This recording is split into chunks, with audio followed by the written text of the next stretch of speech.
Yeah! So we got us the Inception from South Africa here from the Western Cape. It is 14% alcohol by volume. It is a blend of Petit Verdot and Mourvèdre, and first of all Shiraz. So I'm guessing that may be the main varietal in this one. And had this breathing for about 4 hours. I generally cook dinner, start in on it. By the time I get ready to do this, I don't want to drink it too fast, right? And then you get your breathe time, you know what I'm saying? So basically, look at this, a swirl and a lookie. So kind of translucent, flat out red, a little bit of purple there. This beer's runs or beer. I'm drinking a lot of beer lately. I haven't done wine. I do a lot of wines lately. This wine's runs are sick. This beer is lacing balls, is what I almost said. Look at that. Look at those runs. Sick, eh? It's a thick wine. For looking kind of translucent like that and everything, I'd say it's a pretty thick wine. Tasting thick. Chalky. Aroma, kind of like cocoa powder. Big time. Dark cocoa powder with mega ultra ripe red cherries.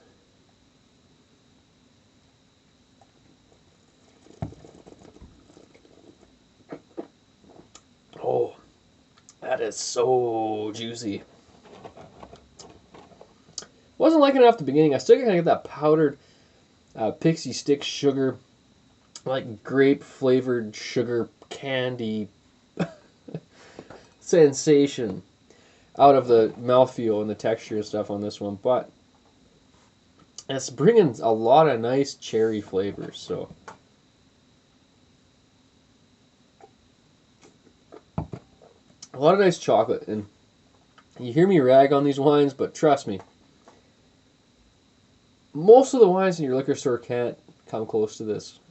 The ones that most people are trying, wine's intimidating, I know, because I've been there, and until I started to experiment a little bit with South Africa and Chile, Spain, Italy, and Germany, I was not at all satisfied. So come check out the channel. I got a whole wine playlist, and I got quite a few wines in there now. I'm going to try and do get into a little bit more as we're getting into the winter season here.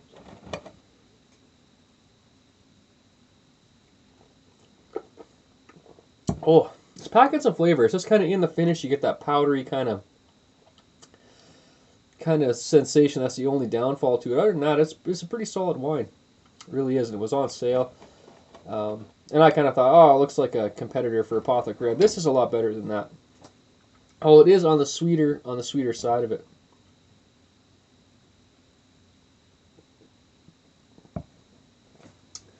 Not sweeter than Apothic Red, but on the front of the tongue, it's still holding some flavor. I'm not gonna say, I'm gonna call flat out as some sweetness for sure.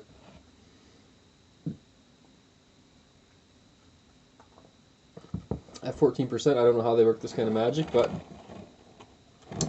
it's an interesting wine. So I'm going to recommend ribs with honey, some kind of glaze on them. You know, like I don't know if I'd quite go into chicken with this one, but beef ribs with some kind of sweet kind of glaze on them would probably be pretty fantastic with this wine. Steak, you know, if you have something sweet along with it, like let's say some oranges in your salad with maybe a sweet dressing. That would be good. Pecans, like some roasted pecans. You know, maybe almost do like a maple syrup or some kind of dressing. Maybe add some corn syrup or something in there. Or just plain old-fashioned sugar. I think that would be pretty sweet. And along just side, cherries. I think cherries would be good with this. Um, Dessert wine. I think after dessert wine or leading up to dessert wine, but alongside Black Forest cake, quite possibly with this one or something. There's got to be something that would do it. Truffles, you know. It seems like, I don't know. There's stuff you could pair this with. That's what I'm saying. But you got to cover it in honey.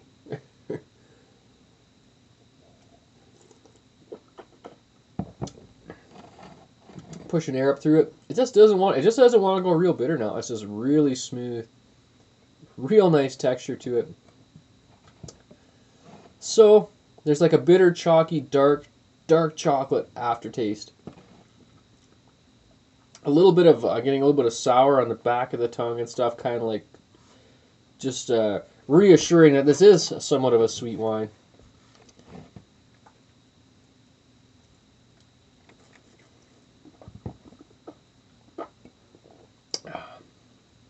It's not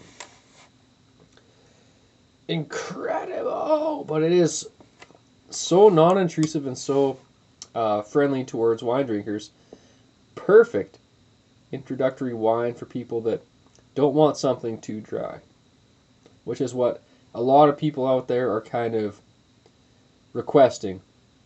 Some people would even taste this as dry because it does have a dry finish, but I'm saying this is a perfect introductory wine. So this is, yes, bring to the party, yes, bring to Thanksgiving dinner, yes, bring to Christmas parties, yes. It's a wine that you can share with people for sure. It's nothing too elite. As for points on this, in the beginning I would have given this pretty low. I would have given it like 60 points right out of the bottle. Into hour number 4, it was a little bit better about half hour ago, 45 minutes ago, but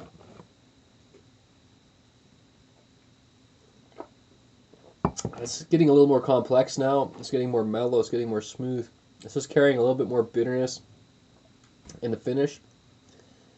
A little more sourness along with that. I would say it's a solid 85 point wine. It's a solid 85 point wine and a perfect introductory blend. And you know how blends work, you know? And so they are generally, there's a lot of nice blends out there that are great introductory wines, this being one of them. So yeah, do not be scared of this one. If you're a super wine snob, maybe you want to wait till friends are over to open it. Let it breathe for a while. You might not want to drink this whole bottle yourself. You might get bored with it. But at a party when there's some sweet shit floating around, yeah, give this to your friends. Solid 85. I'm enjoying it enough. Definitely not regretting picking this one up, which is a common occurrence when experimenting with purchasing wine. And I am out. Yeah!